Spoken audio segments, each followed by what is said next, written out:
My 18th birthday didn't come with cake candles or celebrations. It came with a black town car idling in our gravel driveway, and my stepmother shoving a leather suitcase into my hands. For years, the Montgomery family had demanded a bride to honor an ancient blood-soaked debt. It was supposed to be her precious daughter, Chloe. Instead, Beatrice forged the registry, trading my life to a crippled vampire king to spare her own flesh and blood. I thought I was being sent to die. I was wrong. The rain in Seattle hasn't stopped for 3 days, casting a permanent dreary twilight over the city. It was fitting considering the mood inside the Harrington household on the morning of my 18th birthday. I woke up to the sound of deadbolts locking. When I made it down the grand mahogany staircase of our historic Queen Anne home, I didn't find a birthday breakfast. Instead, I found Beatrice, my stepmother, sitting rigidly at the head of the dining table. Her posture was flawless, her designer blazer immaculate, but her hands were trembling slightly as she clutched a porcelain teacup. Standing behind her, refusing to meet my eyes, was Chloe. My stepsister was pale, her usually perfectly curled blonde hair tied back in a messy knot.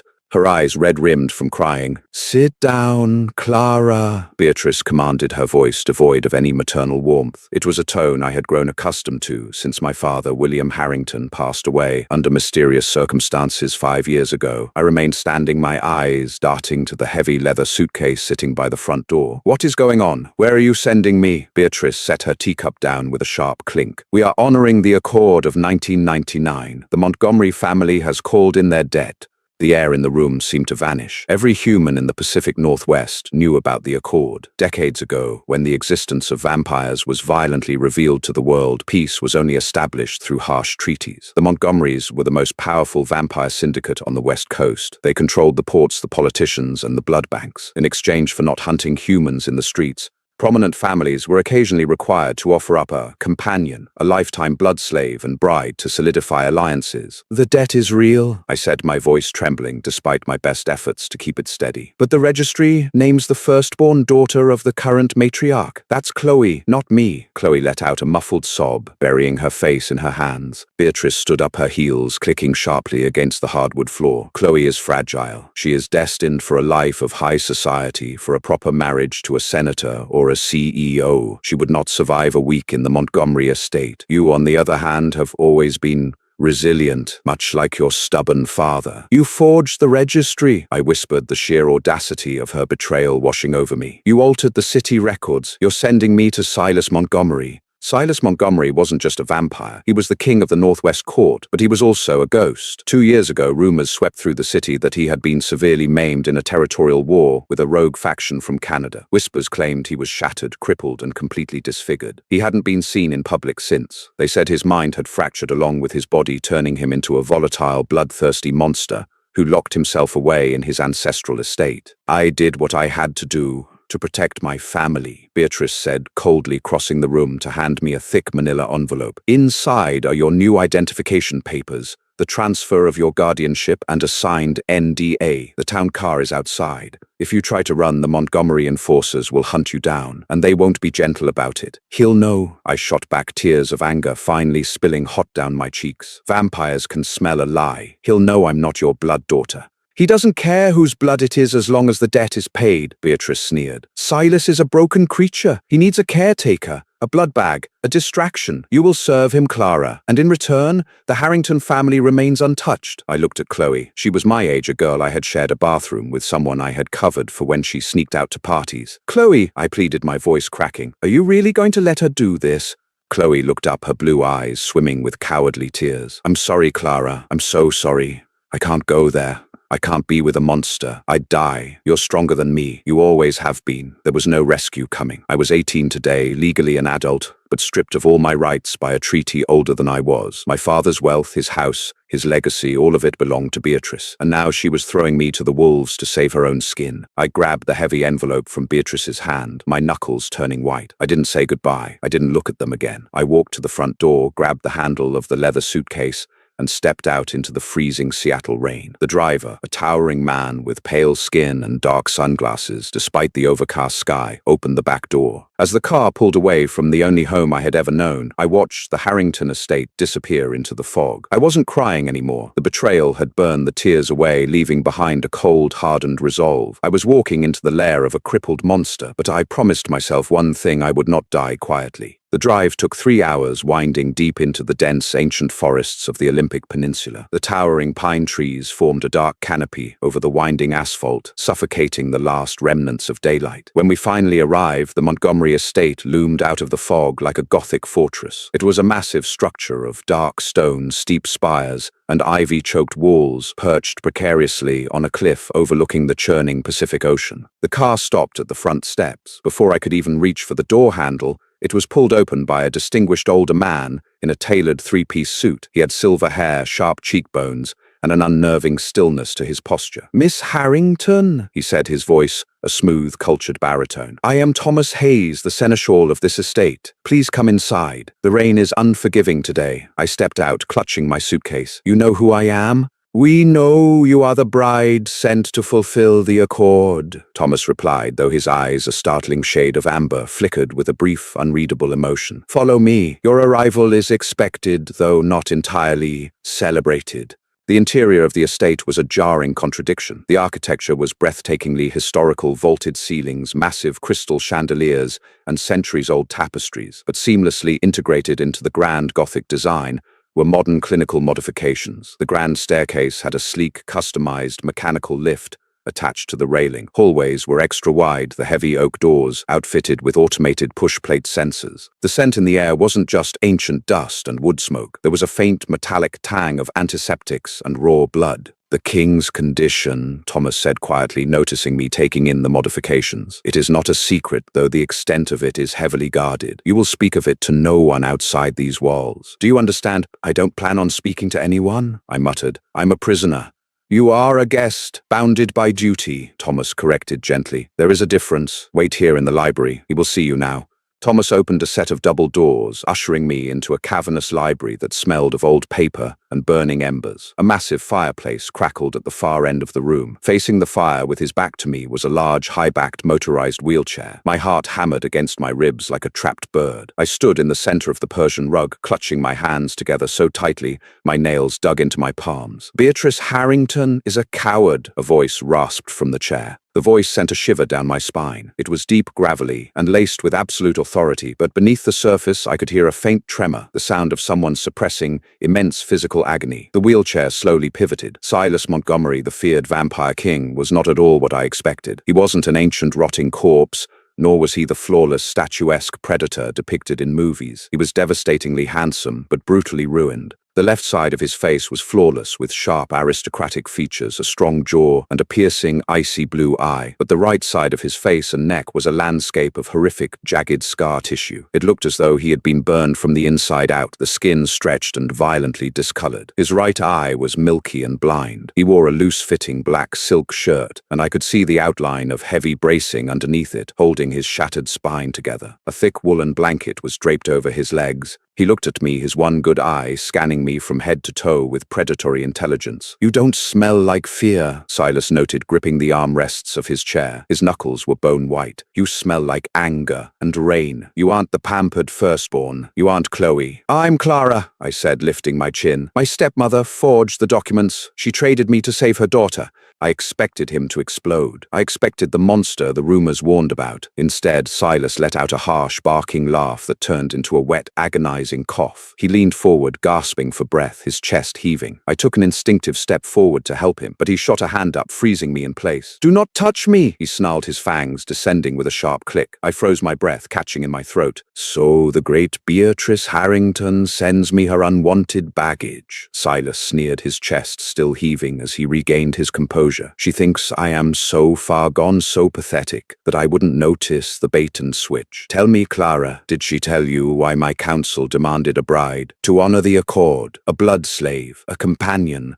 Silas's lip curled in disgust. "My council is composed of archaic fools. They look at me, their king, confined to this electric throne, and they see weakness. They demanded I take a human bride to project an image of stability to the Canadian factions, to show them I can still sire, still rule, still command the old traditions. I didn't want a bride. I wanted to be left to rot in peace. He aggressively pushed a joystick on his chair, rolling closer to me. The sheer size of him, even seated, was intimidating. He tilted his head, inhaling deeply. "You were sent here as a sacrificial lamb," he murmured, his one icy blue eye locking onto mine. "But your blood, there is something strange about your blood, Clara. It doesn't smell like a normal human's." "I don't know what you mean," I said, stepping back. "We will find out," he said dismissively, pressing a button on his armrest. The library doors opened and Thomas appeared instantly. "Show the girl to the east wing. She is not to leave the floor without an escort." And Thomas, "Yes, sire. Lock the doors from the outside tonight. The pain is going to be bad. I don't want her wandering into my sights when I lose my mind." My first week at the Montgomery estate was a masterclass in isolation. I was given a lavish suite in the east wing, complete with a massive four-poster bed, a clawfoot tub, and a balcony overlooking the jagged cliffs and crashing waves below. My meals were brought to me by Thomas, who was always impeccably polite but gave away nothing. I didn't see Silas once, but I heard him. Vampires were supposed to have accelerated healing. They were immortal, practically invulnerable to human ailments. But every night around 2 a.m., the massive stone walls of the estate would echo with the sounds of destruction, glass shattering, heavy furniture being thrown, and beneath it all the raw, guttural groans of a creature in absolute, unadulterated torment. It terrified me at first. I would hide under the heavy down comforter, waiting for the heavy footsteps of a monster coming to claim his blood debt, but he never came. By the 7th day, the isolation and curiosity outweighed my fear. I wasn't just a captive. I was an intruder in a house of secrets, and I needed to understand the game I was forced to play. That afternoon, while Thomas was managing a delivery at the front gates,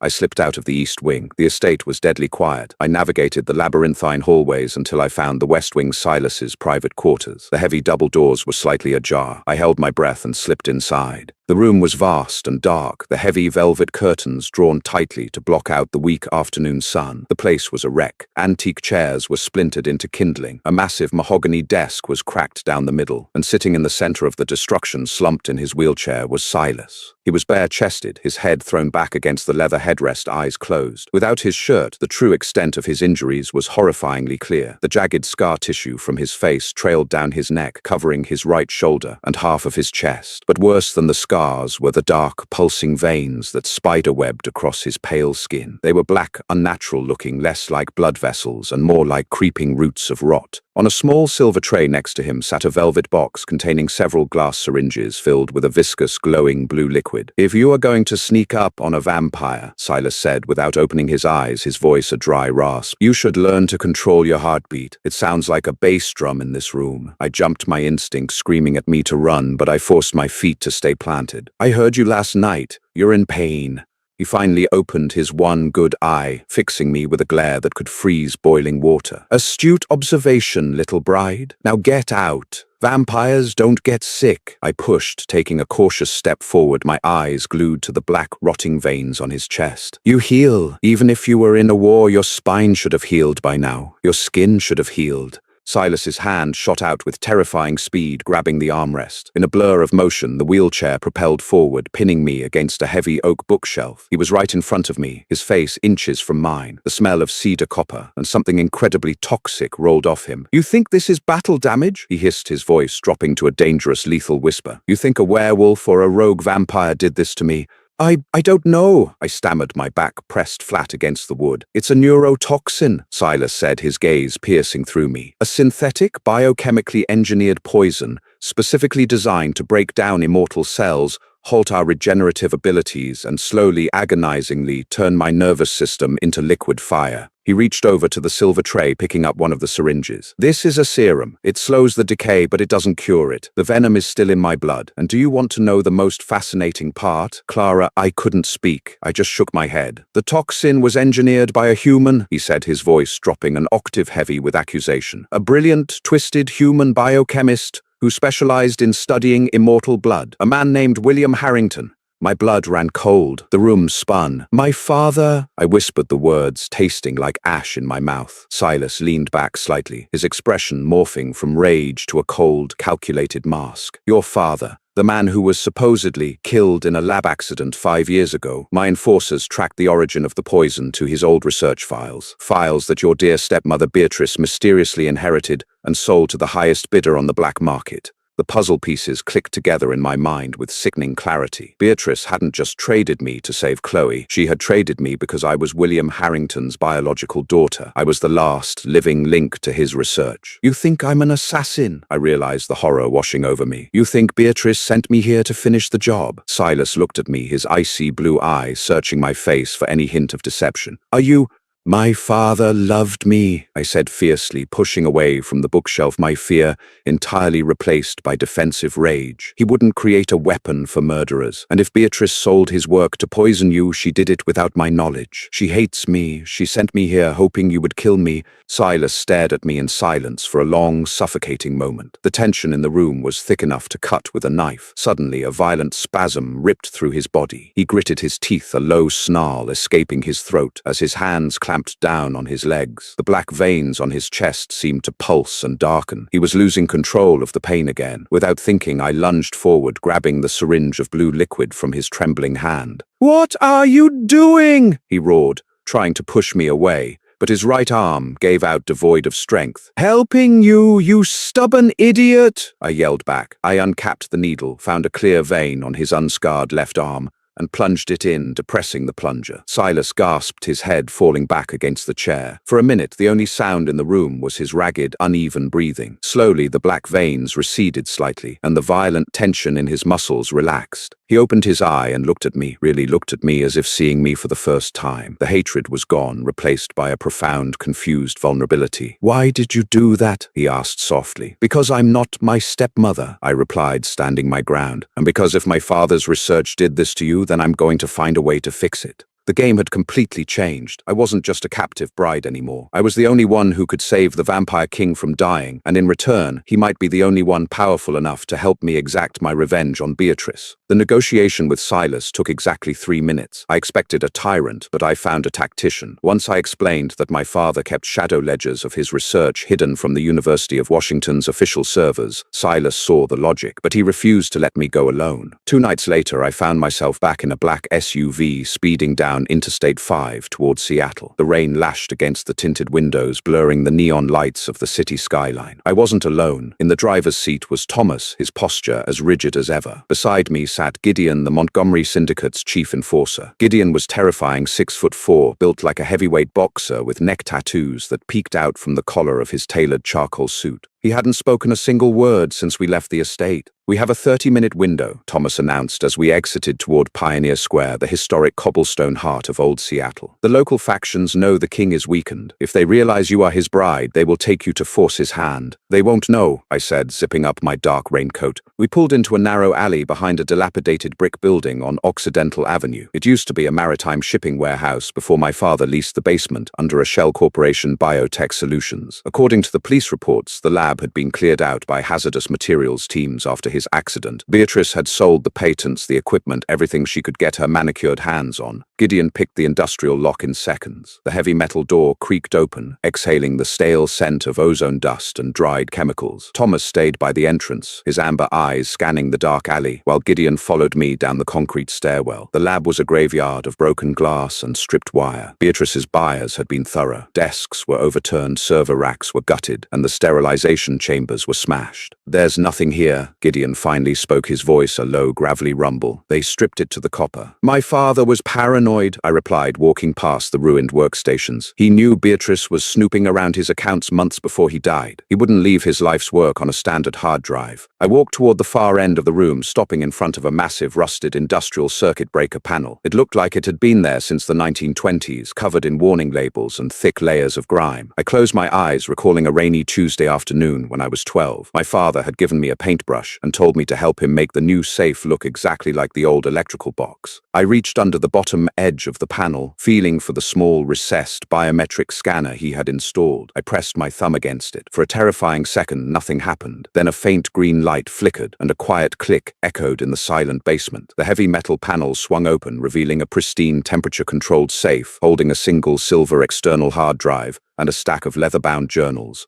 Got it, I breathed, grabbing the drive and shoving the journals into my backpack. Before I could turn around, Gideon violently shoved me to the ground. The deafening crack of a suppressed gunshot shattered the silence, a bullet sparking against the concrete exactly where my head had been a second before. We have company, Gideon snarled, his fangs dropping as his eyes bled into a pitch-black void. 4 men in tactical black gear rappelled down the old elevator shaft, assault rifles raised. They weren't police, they weren't university security. They had the cold, mechanical precision of private mercenaries. Beatrice's buyers, or whoever she sold the poison to, had been monitoring the site. "Take the girl, kill the vampire," the lead mercenary barked. I scrambled under a heavy steel table, clutching my backpack to my chest. I expected a shootout. Instead, I witnessed the brutal, terrifying reality of a vampire unleashed. Gideon moved faster than the human eye could track. He didn't use a gun. He was a weapon himself. He crossed the room in a blur, effortlessly lifting the first mercenary by the throat and snapping his neck with a sickening crunch. Gunfire erupted, the noise deafening in the enclosed concrete space. Bullets tore into Gideon's back, ruining his suit, but he didn't even flinch. He threw the dead man into 2 others, knocking them to the floor before leaping onto the final shooter, tearing the man's throat out with his bare teeth. The scent of fresh blood hit the air, thick and metallic. "Clara, move!" Thomas's voice cracked like a whip from the top of the stairs. He was laying down covering fire with a sleek handgun. I crawled out from under the table, slipping on the slick, bloody floor, and sprinted for the stairs. Gideon grabbed the collar of my coat, practically throwing me up the last few steps. We burst into the rainy Seattle alley and dove into the SUV. Thomas slammed on the gas, the tires screaming against the wet asphalt as we tore out of Pioneer Square, leaving the wreckage behind. I sat in the back seat, shaking uncontrollably, clutching the hard drive. I had the answers, but for the first time I truly understood the violent, unforgiving world Beatrice had sold me into. We arrived back at the Montgomery estate just before dawn. The adrenaline had worn off, leaving me exhausted, bruised, and soaked to the bone. But I bypassed my bedroom in the east wing and marched straight to the library. Silas was waiting. He looked worse than he had 2 days ago. The synthetic serum I had injected him with was wearing off. The black rotting veins had crept further up his neck, and a sheen of cold sweat coated his pale face. Yet when I walked in, he straightened in his wheelchair, attempting to mask his agony behind a wall of regal authority. "You're bleeding," he said immediately, his one good eye locking onto a nasty scrape on my forehead from diving under the table. "I'm fine. We got it," I said, pulling the silver hard drive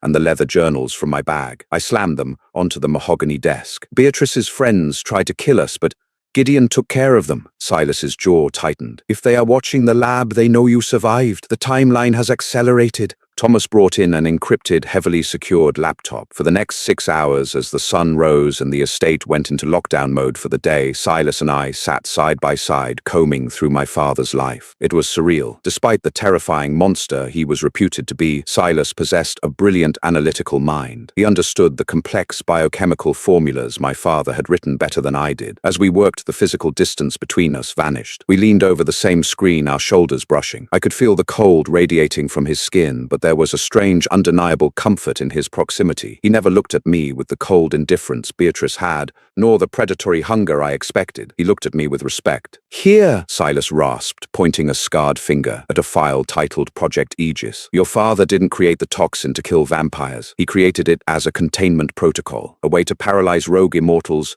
without destroying them. But the formula was altered." I read the screen, my heart sinking. Beatrice didn't just sell it. Whoever bought it weaponized it. They removed the stabilizing agent. It's eating your nervous system alive. "Can it be reversed?" he asked, his voice tight with suppressed pain. I frantically flipped through one of the leather journals until I found a page covered in hasty, frantic handwriting. My father's final notes before his death. I read it, and the blood drained from my face. "Yes," I whispered, "but the stabilizing agent, it's not a chemical, it's a biological enzyme. Explain it to me, Clara." I looked up at him, tears welling in my eyes. My father was terrified someone would steal his work, so he built a genetic lock into the cure. The only way to synthesize the antidote is to bind the base chemicals with an enzyme naturally produced in his own bloodline. Silas stared at me, the realization washing over his scarred features. "Your blood? We have to extract it. If we synthesize my blood with the raw materials in your medical bay, We can create the cure. No, Silas said immediately, his voice absolute. He pushed his wheelchair back from the desk. Read the next paragraph, Clara. Read what the extraction process does. I looked down at the journal. My father's handwriting was shaking on the page. The required volume of the enzyme is massive. Synthesizing the cure would require draining the host of nearly 70% of their blood volume. The procedure is almost certainly fatal to a human. I won't do it, Silas snarled, gripping the armrests. I will not drain you dry to save my own life. You don't have a choice, I argued, stepping toward him. If you die, the Montgomery Syndicate falls, the treaty collapses, and Beatrice and her buyers win.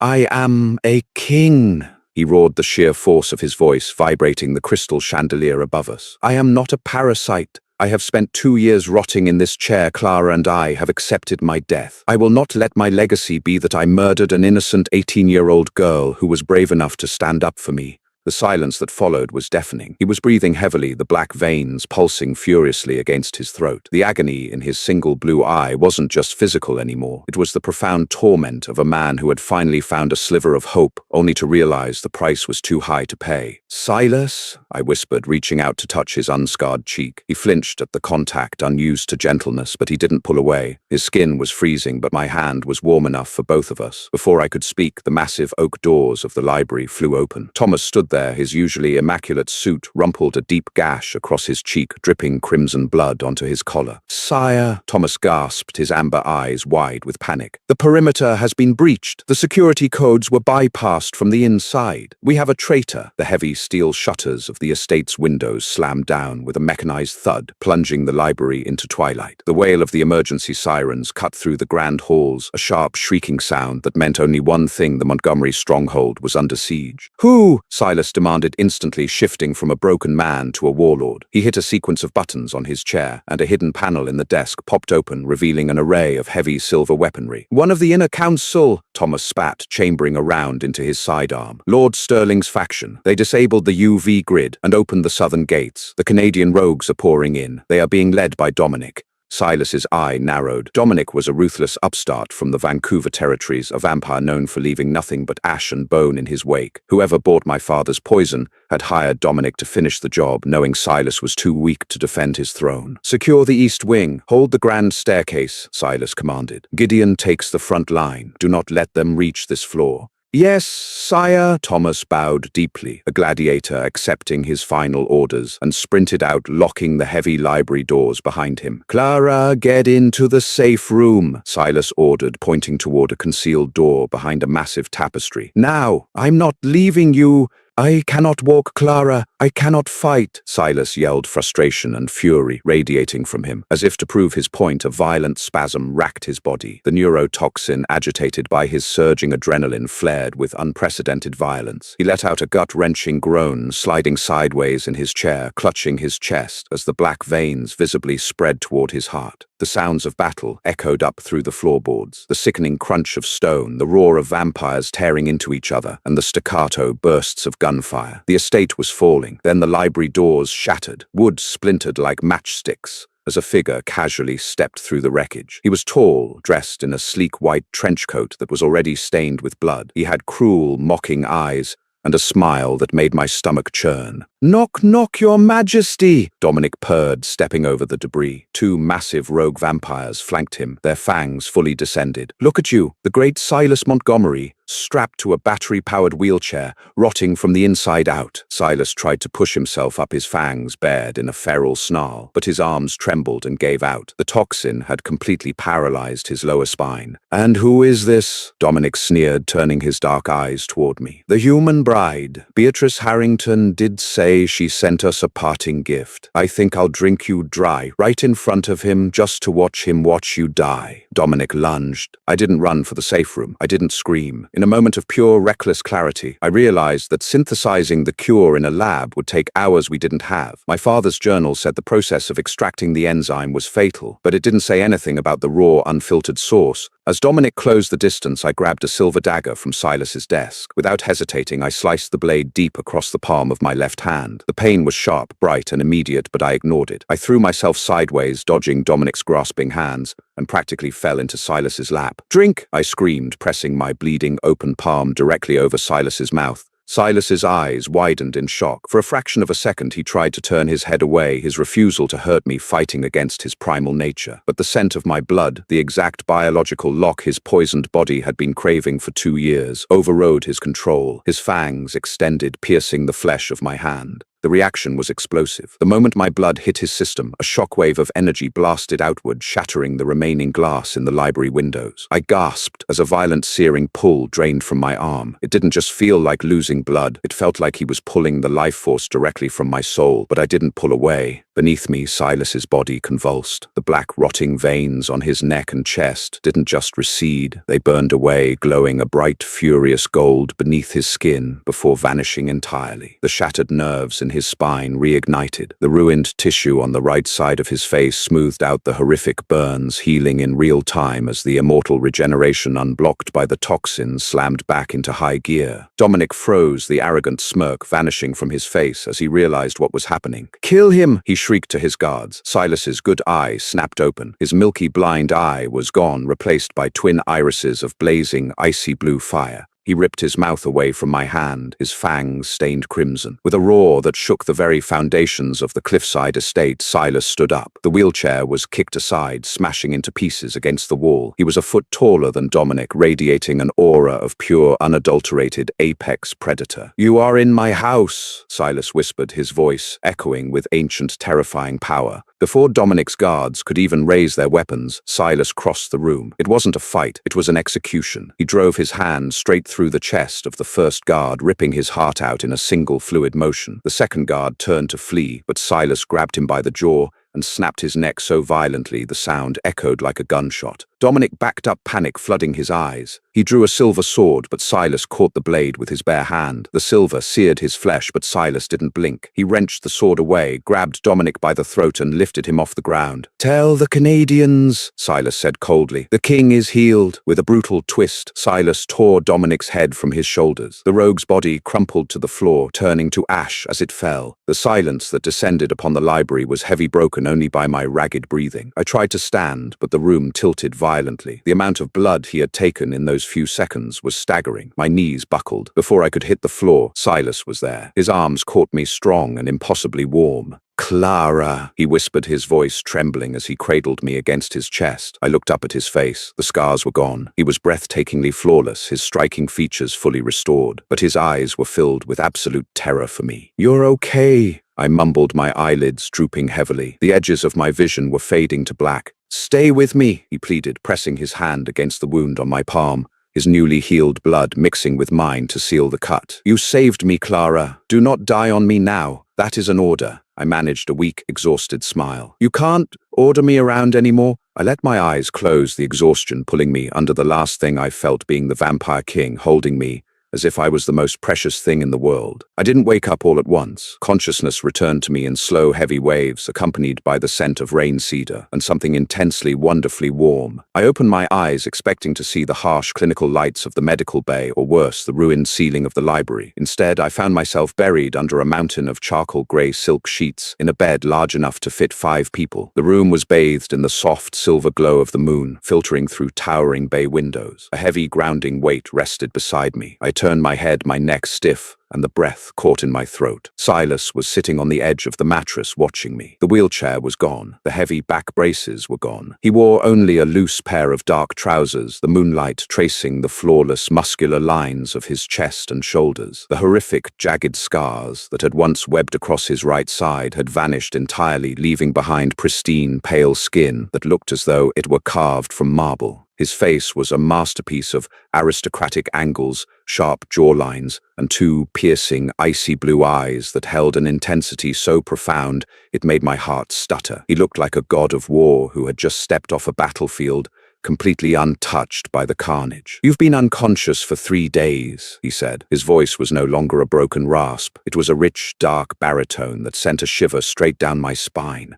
I tried to push myself up, but a wave of dizziness hit me. Instantly, Silas's hands were on my shoulders, his grip gentle but unyielding as he guided me back against the pillows. "Don't move," he commanded softly. "Your body is still synthesizing the transfusion." transfusion, I mumbled, looking down at my left hand. The deep gash I had made with the silver dagger was gone, replaced by a smooth, faint white line. Then I noticed my pulse. It felt different, thicker, hotter. "Silas, what did you do?" He exhaled a slow, shaky breath, running a hand through his dark hair. "You gave me too much, Clara. The enzyme in your blood destroyed the neurotoxin, but the extraction pulled nearly half the blood from your veins. Your heart stopped before I could even get you out of the library." A cold spike of panic hit me. "But I'm alive! You're alive because I gave you mine," he said, his blue eyes locking onto mine with a fierce, possessive gravity. "I fed you from my own wrist. Immortal blood is a powerful regenerative. It restarted your heart and rebuilt your cellular structure." I stared at him, the reality of what he was saying sinking in. In the lore of the underground vampire syndicates, an exchange of blood between a vampire and a human wasn't a medical procedure. It was a binding, a permanent, unbreakable soul tie. "You bound us," I whispered. "I saved you," he corrected his voice, dropping to a low, territorial rumble. He leaned closer, the heat radiating off his skin, wrapping around me like a blanket. "I would have burned this entire city to the ground before I let you die for my sake. But yes, Clara, the bond is real. You are a part of me now, and I am a part of you." I closed my eyes, feeling the steady, thrumming rhythm in my veins. I didn't feel afraid. I didn't feel captive. For the first time since my father died, I felt completely, utterly safe. "Dominic," I asked, opening my eyes. "Ash," Silas replied dismissively. "Gideon and Thomas purged the rest of his mercenaries. The estate is secure, but the war isn't over. Dominic was just a blunt instrument. The architect behind this, the one who bought the toxin from Beatrice and orchestrated the siege, is still sitting on my council." "Lord Ashford," I recalled the name Thomas had shouted during the attack. Silas's jaw tightened, his fangs grazing his lower lip in a flash of predatory anger. "Ashford has controlled the inner council since my injury. He convinced them I was weak, a dying relic unfit to rule. He thought Dominic would finish me off, leaving the throne empty for him to claim. Tonight, the council convenes here at the estate. They expect to find my ashes." He reached out his cool fingers, gently tracing the line of my jaw, brushing a stray lock of hair behind my ear. The touch was electric, sending a jolt of pure fire straight to my core. "They demanded a bride, Clara," Silas murmured, his gaze dropping to my lips. "Tonight I will give them a queen. If you are ready to stand beside me." I didn't hesitate. I reached up, weaving my fingers into his dark hair, and pulled his face down to mine. The kiss was explosive. It held months of his repressed agony, years of my grief, and the undeniable magnetic pull of the blood humming between us. He kissed me with a desperate, crushing intensity, his arms wrapping around my waist to pull me flush against his chest. I felt the sheer, terrifying power coiled within him, but I wasn't afraid of the monster anymore. The monster was mine. "I'm ready," I breathed against his lips. "Let's show them the king is back." The great hall of the Montgomery estate was a cavernous, cathedral-like space designed to intimidate. Massive stained glass windows depicted the violent history of the vampire syndicates, while a massive roaring fire illuminated the long obsidian council table. I stood on the landing of the grand staircase, hidden in the shadows of the upper gallery,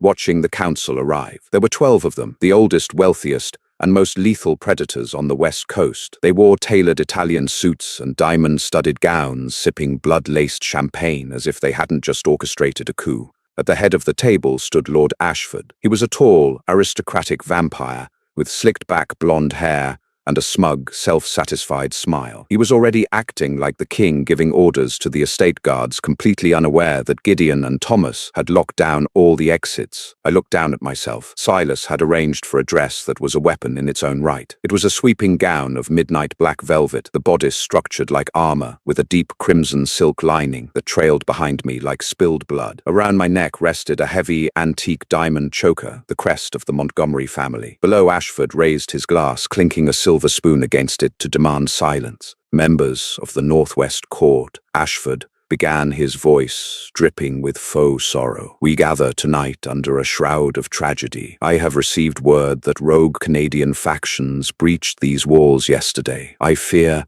Our beloved King Silas has finally succumbed to his horrific afflictions. Murmurs rippled through the vampires. Some looked genuinely shocked. Others, Ashford's loyalists, hid their smirks behind their crystal flutes. Silas was broken. Ashford continued pacing around the head of the table. He was a crippled shadow of a monarch relying on a fragile human girl just to survive. It is a mercy that he has been put out of his misery. Now we must look to the future. We must elect a new...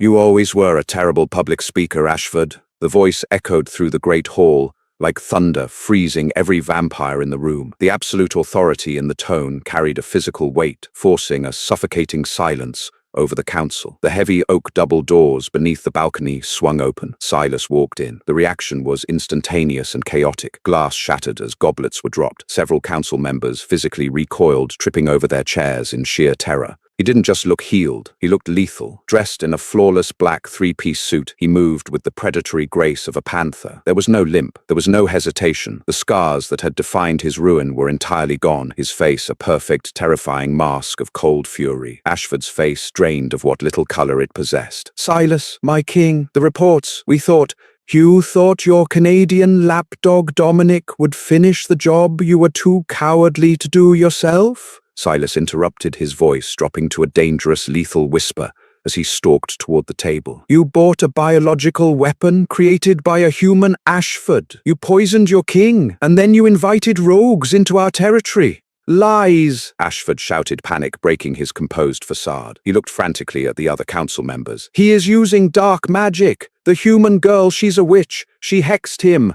Guards seize him." 6 heavily armed enforcers loyal to Ashford stepped forward, drawing silver-coated blades. Silas didn't even break his stride. He moved so fast the human eye couldn't track him. In a blur of violent motion, he snapped the wrist of the first guard, took his blade and drove it through the chests of the next 3 before they could even blink. The remaining 2 guards dropped their weapons and fell to their knees in absolute submission. Silas stopped directly in front of Ashford. The traitorous lord backed away, his hands trembling until his back hit the stone fireplace. "You demanded a bride," Silas said, his voice echoing in the dead silence of the hall. "You demanded I prove my strength. Look up, Ashford." All eyes turned to the grand staircase. I stepped out of the shadows, the black velvet of my gown sweeping against the marble steps. I kept my chin high, my posture rigid, projecting a cold, untouchable confidence as I descended the stairs. I could feel the eyes of the deadliest predators in the city on me, but I didn't flinch. I walked straight past the trembling council members and took my place at Silas's side. Silas reached out, taking my hand and pulling me flush against him. "This is Clara Harrington," Silas declared, his icy blue eyes burning as he scanned the room. "She did not hex me. She bled for me. She cured the poison you cowardly paid for. She carries my blood in her veins, and she stands under my absolute protection." He turned his gaze back to Ashford. "You wanted a king, Ashford. You have one." Silas's hand shot out, wrapping around Ashford's throat. The traitor gagged, kicking his legs as Silas lifted him entirely off the floor with one arm. "Treason is paid in ash," Silas whispered. With a sickening crunch, Silas crushed Ashford's windpipe, plunging his other hand directly into the vampire's chest and tearing out his heart. Ashford's body immediately began to desiccate, crumbling into grey dust before it even hit the floor. Silas dropped the blackened heart onto the pristine obsidian table. He pulled a pristine white handkerchief from his pocket, wiped his hands, and looked at the remaining council members. "Does anyone else wish to challenge my health or my queen?" As one, the 11 remaining vampires dropped to their knees, bowing their heads in absolute terrified submission. Silas turned to me, the cold fury in his eyes melting instantly into a warm, possessive devotion. He brought my hand to his lips, kissing the knuckles where the faint white scar rested. The war for the Montgomery Syndicate was over, but there was still one piece of business left to handle. "We have a flight to catch," Silas murmured, his eyes flashing with a dark, vengeful promise. "It's time to visit your stepmother." The Harrington estate in Seattle looked exactly the same as it had when I was cast out, but the atmosphere was vastly different. The driveway was lined with luxury cars, and the sounds of a string quartet drifted from the open French doors. Beatrice was hosting a gala. She was celebrating her induction into the upper echelons of Seattle's elite, funded entirely by the millions she had made selling my father's lethal neurotoxin to the black market. The rain had finally stopped left, leaving the city slick and gleaming under the streetlights. Gideon parked the black SUV right at the front steps, blocking in a senator's Mercedes. I stepped out of the car, still wearing the magnificent black velvet gown Silas had given me. Silas stepped out beside me, wearing a tailored black overcoat that made him look like a dark, avenging angel. We didn't bother knocking. Gideon simply kicked the massive mahogany front doors open, splintering the lock. The music ground to a halt. The chatter of 60 wealthy socialites died instantly. Beatrice was standing by the grand staircase wearing a glittering gold dress, holding a glass of champagne. Chloe was beside her, laughing at a joke made by a young tech CEO. When Beatrice saw me, her champagne glass slipped from her fingers, shattering against the hardwood floor. All the color drained from her perfectly contoured face. She looked like she had seen a ghost. Then she saw the man standing next to me. Beatrice had only ever seen Silas Montgomery in the grainy, leaked photos of a ruined, crippled monster. The man standing in her foyer now was flawless, towering, and radiating a terrifying, lethal authority. "Clara," Beatrice breathed, her voice trembling so violently she could barely form the word. "Hello, Beatrice," I said, my voice echoing clearly in the dead silent room. I let go of Silas's arm and walked slowly across the foyer. The crowd of wealthy humans instinctively parted for me, sensing the danger radiating from the massive enforcer Gideon, who stood by the door, and the king who watched my every move. "How?" Chloe whimpered, shrinking behind her mother. He was supposed to die," Silas finished for her. He stepped forward, his voice a smooth, cultured purr that carried a lethal edge. "You were banking on my death, Mrs. Harrington. You sold William Harrington's research to Lord Ashford, knowing it would be weaponized against me. And then you sent his rightful heir into my home, hoping my madness would drive me to kill her, tying up your loose ends." Murmurs of shock rippled through the gala guests. Many of them were politicians and executives who knew about the vampire syndicates. They knew exactly who Silas was, and they knew the penalty for crossing him. "I don't know what you're talking about," Beatrice stammered, stepping back, her eyes darting toward the front door. "This is my house. You are trespassing. I will call the police."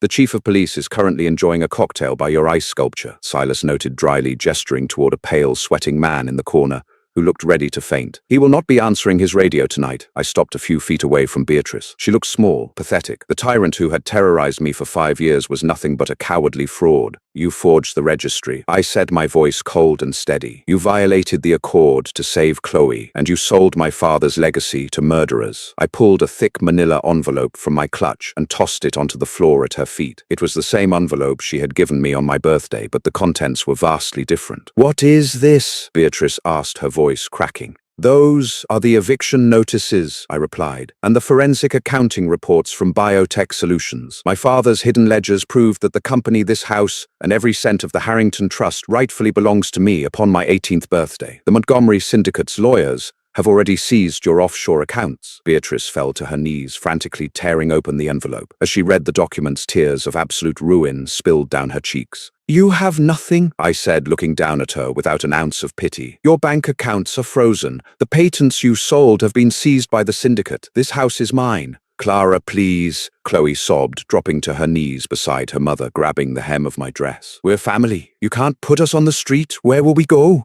I looked at the girl I had once protected, realizing she was just as rotten as her mother. "You can go anywhere you want, Chloe, but you have 10 minutes to pack before Gideon throws you both out into the rain." I turned my back on them, ignoring Beatrice's wailing and Chloe's pathetic pleas. The socialites were already rushing for the doors, desperate to distance themselves from the ruined Harrington women before the Vampire King's wrath turned on them. I walked back to Silas. He looked incredibly proud, his icy blue eyes shining with a dark, admiring affection. He held out his arm, and I looped mine through it. "Are you satisfied, my queen?" he asked softly, leading me out of the house and onto the front porch. The cold Seattle air felt incredibly refreshing. "More than satisfied," I smiled, leaning my head against his shoulder. Behind us, Gideon began tossing Beatrice's designer luggage out the front door, the heavy bags hitting the wet gravel with a satisfying thud. I had been dragged out of this house as a sacrificial lamb, destined to be a victim to a broken monster. But I had refused to play the victim. I had found the man beneath the scars, cured the poison meant to destroy him, and claimed a power Beatrice could never comprehend. Silas wrapped his arm around my waist, pulling me close to his warm chest.